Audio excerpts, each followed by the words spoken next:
মানুষ মাত্রে বিপদ আপদ বালা মুসিবত আছে। পৃথিবীতে বালা মুসিবত ছাড়া কোনো লোক নাই। বিপদে পড়েছেন, কষ্ট পেয়েছেন, আল্লাহ রাব্বুল ইজ্জতের কাছে প্রশংসা করো, আল্লাহর দরবারে বলো এবং নিজে হাসতে চেষ্টা করো। আর যদি নিজে হাসতে না চেষ্টা করো, তাহলে তুমি যদি ওই বিষয়টা নিয়ে যদি বারবার দুঃখ করো, এর জন্য তোমার নিজেরই ক্ষতি হবে, অন্যের কোনো ক্ষতি হবে না। আর বিশেষ করে দুঃখের সময় হাসতে হয়, কারণ এই দুঃখটা তোমার জীবন থেকে ফুরে গেল, নতুন করে যাতে দুঃখ না আসে সেটা ভাবতে হবে।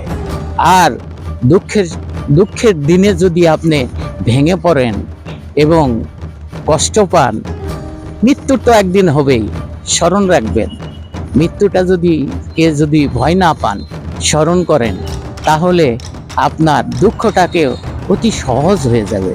তাই দুঃখের সময় না কেঁদে, না বেদনা নিয়ে হাসতে থাকেন এবং আল্লাহর কাছে ওই কষ্ট থেকে পানা পাওয়ার জন্য চেষ্টা করতে থাকেন।